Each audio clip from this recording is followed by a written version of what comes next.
കോൺഗ്രസിനും B J പിക്കുമെതിരെ ആഞ്ഞടിച്ച് ജി സുകുമാരൻ നായർ. കോൺഗ്രസിന് ഹിന്ദു വോട്ടുകൾ ആവശ്യമില്ലെന്നും വേണ്ടത് ന്യൂനപക്ഷ വോട്ടുകളെന്നും സുകുമാരൻ നായർ. ദേവസ്വം ബോർഡിന്റെ അയ്യപ്പ സംഗമം ബഹിഷ്കരിച്ചത് തെറ്റായ നടപടിയെന്നും ന്യൂ ഇന്ത്യൻ എക്സ്പ്രസിന് നൽകിയ പ്രത്യേക അഭിമുഖത്തിൽ സുകുമാരൻ നായരുടെ പ്രതികരണം. ഇതിൻ്റെ കൂടുതൽ വിവരങ്ങളുമായി കെ രാജേന്ദ്രൻ ചേരുകയാണ്, ഞങ്ങളുടെ പ്രതിനിധി. കെ രാജേന്ദ്രൻ, എന്തൊക്കെയാണ് സുകുമാരൻ നായർ യു ഡി എഫിനും കോൺഗ്രസിന് പ്രത്യേകിച്ചുമെതിരെ പറയുന്ന ആരോപണങ്ങൾ? ഈ സുകുമാരൻ നായർ ഏറെ കാലത്തിന് ശേഷമാണ് ഒരു മാധ്യമ സ്ഥാപനത്തിൽ ഒരു മാധ്യമത്തിന് വിശദമായൊരു അഭിമുഖം നൽകുന്നത്. അതിനകത്ത് അദ്ദേഹത്തിൻ്റെ നിലപാടുകൾ വിശ്വാസവുമായി ബന്ധപ്പെട്ടുള്ള ഹിന്ദുമത വിശ്വാസവുമായി ബന്ധപ്പെട്ടുള്ള NSSൻ്റെ നിലപാടുകൾ അർത്ഥശങ്കയ്ക്കിടയില്ലാത്ത വിധം വ്യക്തമാക്കുന്നുണ്ട്. ഇതിൻ്റെ ഒരു പശ്ചാത്തലം എന്തെന്നാൽ സംസ്ഥാന ദേവസ്വം ബോർഡ്, തിരുവിതാംകൂർ ദേവസ്വം ബോർഡ് മുൻകൈയെടുത്ത് ഒരു അയ്യപ്പ സംഗമം സംഘടിപ്പിച്ചു. ഇതിന് പിന്നാലെ സംഘപരിവാർ മുൻകൈയെടുത്തുകൊണ്ട് ഒരു BJP സംഘപരിവാർ സംഘടനകളുടെ പ്രതിനിധികളെല്ലാം ചേർത്തുകൊണ്ട് ഇന്നലെ അവിടെ ഒരു അയ്യപ്പ ഭക്തർക്കായി എന്ന രീതിയിൽ ഒരു പരിപാടി സംഘടിപ്പിച്ചിരുന്നു. അപ്പോൾ ഈ രണ്ട് പരിപാടികളുടെ പശ്ചാത്തലത്തിലാണ് സുകുമാരൻ നായർ NSSൻ്റെ വിശ്വാസ സംബന്ധമായുള്ള ശബരിമല വിശ്വാസ സംബന്ധമായ നിലപാട് എന്താണെന്ന് വ്യക്തമാക്കിയിരിക്കുന്നത്. ഇതിനകത്ത് പറയുന്നത് സംസ്ഥാന സർക്കാരിൻ്റെ നിലപാട് അയ്യപ്പ സംഘവുമായും ശബരിമലയിലെ വിശ്വാസ വിഷയവുമായി ബന്ധപ്പെട്ടുമുള്ള LDF സർക്കാരിൻ്റെ നിലപാട് ശരിയാണ്. ആ നിലപാടിൻ്റെ ഒപ്പമാണ് ഇപ്പോൾ NSS ഉള്ളത്. അതിന് പറയുന്നൊരു കാരണം, അപ്പോൾ ലേഖകൻ പ്രത്യേകം ചോദിക്കുന്നുണ്ട്, LDF സർക്കാർ ഈ ശബരിമലയിലെ യുവതീ പ്രവേശനവുമായി ബന്ധപ്പെട്ടുള്ള നിലപാട് LDF സർക്കാർ മാറ്റിയിട്ടുണ്ടോ എന്നാണ് ചോദ്യം. ആ യുവതീ പ്രവേശന വിഷയവുമായി ബന്ധപ്പെട്ട് അതിന് സുകുമാരൻ നായർ നൽകുന്ന മറുപടി എന്തെന്നാൽ, ഒരു സുപ്രീം കോടതി വിധി ഉണ്ടായിരുന്നു, സുപ്രീം കോടതിയുടെ ഒരു വിധി ഉണ്ടായിരുന്നു. സുപ്രീം കോടതി തന്നെ ആ വിധി മാറ്റുന്നൊരു നിലപാട് കൈക്കൊണ്ടു. അതിനുശേഷം LDF സർക്കാർ യുവതീ പ്രവേശനം നടപ്പിലാക്കാനുള്ള ഒരു നടപടിയും കൈക്കൊണ്ടിട്ടില്ല. സുപ്രീം കോടതിയുടെ ഏറ്റവും അവസാനത്തെ ഉത്തരവ് വന്നതിന് ശേഷം LDF സർക്കാർ ആവട്ടെ വളരെ വിശ്വാസങ്ങളും ആചാരങ്ങളും എല്ലാം സംരക്ഷിച്ചുകൊണ്ടുള്ളൊരു നിലപാടാണ് കൈക്കൊള്ളുന്നത്. പിന്നീട് യുവതീ പ്രവേശനം അവർ നടപ്പിലാക്കാൻ ശ്രമിച്ചിട്ടില്ല. വേണമെങ്കിൽ അവർക്ക് ബലപ്രയോഗത്തിലൂടെ നടപ്പിലാക്കാമായിരുന്നു, അത് ചെയ്തിട്ടില്ല.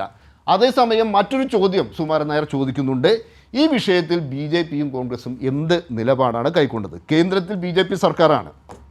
ഒരു ഘട്ടത്തിൽ അറിയാമല്ലോ, മോദി സർക്കാർ പുതിയ ശബരിമലയിലെ യുവതീ പ്രവേശനം തടയുന്നതിനായി നിയമം കൊണ്ടുവരുന്നതെല്ലാം തന്നെ ഒരു ഘട്ടത്തിൽ BJPക്കാരെല്ലാം തന്നെ പറഞ്ഞിരുന്നു. അപ്പോൾ അതിൻ്റെ എല്ലാം പശ്ചാത്തലത്തിലാണ് BJP വിഷയത്തിൽ എന്താണ് ചെയ്തത്? BJP അല്ലേ കേന്ദ്രം ഭരിക്കുന്നത്, കോൺഗ്രസ് ഇതിനകത്ത് യാതൊന്നും ചെയ്തിട്ടില്ല, ഇതാണ് പറയുന്നത്. അതുപോലെ കോൺഗ്രസിനെ പറ്റി പ്രത്യേകമായി ചോദിക്കുമ്പോൾ സുകുമാരൻ നായർ പറയുന്നത്, കോൺഗ്രസിന് ഇന്ന് ഹിന്ദുക്കളുടെ ഒന്നും വോട്ട് ആവശ്യമില്ല. കോൺഗ്രസിൻ്റെ താല്പര്യമെന്ന് പറഞ്ഞാൽ ന്യൂനപക്ഷ വിഭാഗത്തിൻ്റെ വോട്ടാണ്. അതുപോലെ കോൺഗ്രസിനും BJPക്കും വോട്ട് ബാങ്ക് രാഷ്ട്രീയത്തിലാണ് താല്പര്യമെന്നും പറയുന്നുണ്ട്. അതേസമയം ഈ വിഷയങ്ങളിൽ സർക്കാരിൻ്റെ നിലപാട് ശരിയായ നിലപാടാണ്. സർക്കാർ ആചാരങ്ങളും അനുഷ്ഠാനങ്ങളും എല്ലാം സംരക്ഷിച്ചുകൊണ്ടുള്ള ഒരു നിലപാടാണ് അവിടെ കൈക്കൊള്ളുന്നത്. ഈ പശ്ചാത്തലത്തിലാണ് തിരുവിതാംകൂർ ദേവസ്വം ബോർഡ് സംഘടിപ്പിച്ച ഈ അയ്യപ്പ സംഗമത്തിലേക്ക് NSS അവരുടെ പ്രതിനിധികളെ അയച്ചതെന്നും അദ്ദേഹം പറയുന്നു. തീർച്ചയായും, അതായത് NSSുമായി ബന്ധപ്പെട്ട് പ്രത്യേകിച്ച് ഇപ്പോൾ രാജേന്ദ്രൻ സൂചിപ്പിച്ചതുപോലെ അയ്യപ്പ സംഗമത്തിൻ്റെ പശ്ചാത്തലത്തിൽ തന്നെയാണ് കൃത്യമാക്കുന്നത്. ഇത് മാത്രമല്ല, ഇതിനകത്ത് രാഷ്ട്രീയ ലക്ഷ്യമിട്ടുകൊണ്ടാണ് UDFും കോൺഗ്രസും നീങ്ങുന്നത് എന്ന വിമർശനമുണ്ട്.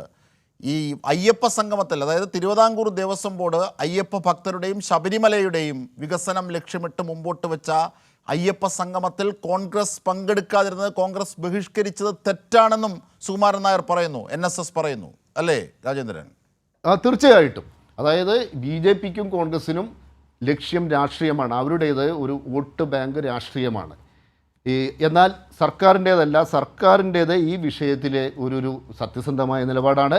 മാത്രമല്ല, ഇതിൻ്റെ ഇപ്പോഴും ഇന്നലെ BJP സംഘപരിവാർ സംഘടിപ്പിച്ച ഇന്നലെ ഈ ശബരിമല സംരക്ഷണം എന്നെല്ലാം പറഞ്ഞ് സംഘടിപ്പിച്ച ആ പരിപാടിയിലും സംഘപരിവാർ പ്രധാനമായും ലക്ഷ്യമിട്ട വിഷയം എന്തെന്നാൽ, അവർ ലക്ഷ്യമിട്ട വിഷയം ശബരിമലയിലെ യുവതീ പ്രവേശനം, ആ വിഷയം വീണ്ടും ആളിക്കത്തിക്കുക, അതിലേക്ക് ഒരു അജണ്ട സെറ്റ് ചെയ്യുക, എല്ലാ ഹിന്ദുക്കളുടെയും ശ്രദ്ധ അതിൽ മാത്രമായി കേന്ദ്രീകരിച്ച് സർക്കാരിനെതിരെ ഹിന്ദുക്കൾക്കിടയിൽ ഒരു ജനവികാരം ആളിക്കത്തിക്കുക, ഇതായിരുന്നു ഇന്നലെ അവർ ലക്ഷ്യമിട്ടിരുന്നത്. പക്ഷേ നമ്മൾ മനസ്സിലാക്കേണ്ടത്, ഇപ്പോൾ NSS ശബരിമല യുവതീ പ്രവേശന വിഷയവുമായി ബന്ധപ്പെട്ട് അതിൻ്റെ തുടക്കത്തിലെല്ലാം തന്നെ ആദ്യം സുപ്രീം കോടതി വിധി വന്ന ഘട്ടത്തിലെല്ലാം അതിനെതിരെ രംഗത്ത് വന്നിരുന്നു, അതിനെതിരെ സമരം ചെയ്തിരുന്നു. എന്നാൽ അങ്ങനെയെല്ലാം സമരം ചെയ്തിരുന്ന ആ ഒരു സംഘടനയ്ക്ക് പോലും നിലപാട് മാറ്റി LDFിൻ്റേതാണ് ശരിയായ നിലപാട്. അവരെ അത് ബോധ്യപ്പെടുത്തുന്ന അവരെ ആ ഒരു നിലപാടിലേക്ക് എത്തിക്കുന്ന കുറേ ഘടകങ്ങളുണ്ട്. അതെന്തെന്നാൽ സർക്കാർ വ്യക്തമാക്കിയിട്ടുണ്ട് അവിടെ ഇങ്ങനെ ഒരു വിശ്വാസികളുടെ വിശ്വാസത്തെ ഹനിക്കുന്ന യാതൊരു തീരുമാനവും ഉണ്ടാവില്ല എന്ന് മാത്രമല്ല അവിടുത്തെ അടിസ്ഥാന വിഷയം ഇപ്പോൾ അതൊന്നുമല്ല. അടിസ്ഥാന വിഷയം ശബരിമലയെ ഒരു ലോകോത്തരമായ തീർത്ഥാടന കേന്ദ്രമാക്കണം, അവിടുത്തെ തിരക്ക് നിയന്ത്രിക്കണം. ഇതെല്ലാമാണ് അവിടുത്തെ അടിസ്ഥാന വിഷയങ്ങൾ. ആ വിഷയങ്ങളെല്ലാം മുന്നിൽ വെച്ചുകൊണ്ടാണ് തിരുവിതാംകൂർ ദേവസ്വം ബോർഡ് ഒരു അയ്യപ്പ സംഗമം സംഘടിപ്പിച്ചത്. അതിലേക്ക് NSS പ്രതിനിധി അയച്ചു. അതേസമയം ഇന്നലെ സംഘപരിവാർ സംഘടിപ്പിച്ച പരിപാടിയിലേക്ക് NSS പ്രതിനിധി അയച്ചില്ല. അപ്പോൾ ഇതിൻ്റെ കാരണം എന്താണ് എന്നതാണ് ഈ ലേഖനത്തിലൂടെ, ഈ ഒരു അഭിമുഖത്തിലൂടെ സുകുമാരൻ നായർ വ്യക്തമാക്കിയിരിക്കുന്നത്. BJPക്കും കോൺഗ്രസിനും വോട്ട് ബാങ്ക് രാഷ്ട്രീയത്തിൽ മാത്രമാണ് താല്പര്യം. സർക്കാരിൻ്റെ നിലപാട് അങ്ങനെയല്ല. കോൺഗ്രസ്സിന് ഹിന്ദുക്കളുടെ വോട്ടുകൾ ആവശ്യമില്ല. കോൺഗ്രസിൻ്റെ നിലപാടെന്ന് പറഞ്ഞാൽ ഞങ്ങൾക്ക് ഹിന്ദുക്കളുടെ വോട്ടേ വേണ്ട, മറിച്ച് ഞങ്ങൾക്ക് ന്യൂനപക്ഷങ്ങളുടെ വോട്ടുകൾ മാത്രം മതി. ഇത്തരത്തിലൊരു സമീപനം കൈക്കൊള്ളുന്നു.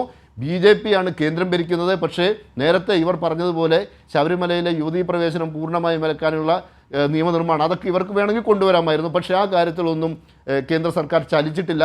എന്ന് പറഞ്ഞാൽ കോൺഗ്രസിൻ്റെയും BJPയുടെയും ഈ വിഷയത്തിലുള്ള രാഷ്ട്രീയം എന്താണെന്ന്, അവരുടെ ലക്ഷ്യം എന്താണ്, അവരുടെ രാഷ്ട്രീയം എന്താണെന്ന് NSS തിരിച്ചറിഞ്ഞിരിക്കുന്നു. അതുകൊണ്ട് തന്നെ ഈ രണ്ട് പാർട്ടികളെ ഈ വിഷയത്തിൽ വിശ്വാസത്തിലെടുക്കാൻ NSS തയ്യാറല്ല. ഇതാണ് സുകുമാരൻ നായർ ചൂണ്ടിക്കാണിച്ചിരിക്കുന്നത്. ഏറ്റവും പ്രധാനപ്പെട്ട ഒരു വസ്തുത ഇപ്പോൾ നേരത്തെ സൂചിപ്പിച്ചതുപോലെ NSSൻ്റെ പ്രതിനിധി അയ്യപ്പ സംഗമത്തിൽ, തിരുവിതാംകൂർ ദേവസ്വം ബോർഡ് സംഘടിപ്പിച്ച അയ്യപ്പ സംഗമത്തിലുണ്ടായിരുന്നു. പക്ഷേ RSS സംഘടിപ്പിച്ച സംഗമത്തിൽ, പന്തളം സംഗമത്തിൽ NSSൻ്റെ എന്ന് മാത്രമല്ല ഒരു സമുദായ സംഘടനകളുടെയും പ്രതിനിധികൾ പോയില്ല. പക്ഷേ ആശയപരമായി അതിനോടൊപ്പമാണ് കോൺഗ്രസ് നിൽക്കുന്നതെന്ന വിമർശനം കൂടി NSSൻ്റെ ഭാഗത്തുനിന്നുണ്ട്. അതാണ് സുകുമാരൻ നായർ വ്യക്തമാക്കുന്ന വശങ്ങൾ, അല്ലേ രാജേന്ദ്രൻ? തീർച്ചയായിട്ടും. അതായത് ഇതിനകത്ത് ശബരിമല അയ്യപ്പ സംഗമം എന്തിനാണ് സംഘടിപ്പിച്ചത്? ഈ ശബരിമല അയ്യപ്പ സംഗമം സംഘടിപ്പിച്ചത് ശബരിമലയിലെ അടിസ്ഥാന സൗകര്യങ്ങൾ വികസിപ്പിക്കുക, അതുപോലെ ശബരിമലയിലെ തിരക്ക് നിയന്ത്രിക്കുക, ഇതിനൊരു ആഗോള തീർത്ഥാടന കേന്ദ്രമാക്കി മാറ്റുക. ഈ ലക്ഷ്യത്തോടെ ഇത് കേരളത്തിൻ്റെ മാത്രം ഒരു വിഷയമല്ല, ഇത് നമ്മുടെ അയൽ സംസ്ഥാനങ്ങളുടെ വിഷയമാണ്. ഈ രാജ്യത്തൊട്ടാകെയുള്ള, ലോകത്തൊട്ടാകെയുള്ള വിശ്വാസികൾ ശബരിമലയിലേക്ക് വരുന്നുണ്ട്. അപ്പോൾ ഇത്തരം കാര്യങ്ങളെ പറ്റിയുള്ള ചർച്ചകളാണ് അവിടെ നടന്നത്. പക്ഷേ ഇതിനെപ്പോലും, ആ ഒരു പരിപാടിയിലെ പോലും വെറുമൊരു രാഷ്ട്രീയ വിമർശനങ്ങളിലൂടെയും സാമുദായിക വികാരം ആളിക്കത്തിച്ചുമെല്ലാം തന്നെ ഒരു വർഗീയ അജണ്ടയിലേക്ക് ചുരുക്കുക എന്ന ലക്ഷ്യമിട്ടുകൊണ്ടാണ് BJPയും കോൺഗ്രസും എല്ലാം തന്നെ പ്രവർത്തിച്ചിരുന്നത്. അതിനകത്ത് ഏറ്റവും നിർണായകമായത് എന്തെന്നാൽ ഈ BJPയും കോൺഗ്രസും തുടക്കം തൊട്ടേ ശ്രമിച്ചത് സാമുദായിക സംഘടനകൾ ഇതിൽ പങ്കെടുക്കുന്നത് ഒഴിവാക്കുക എന്നതാണ്. തീർച്ചയായും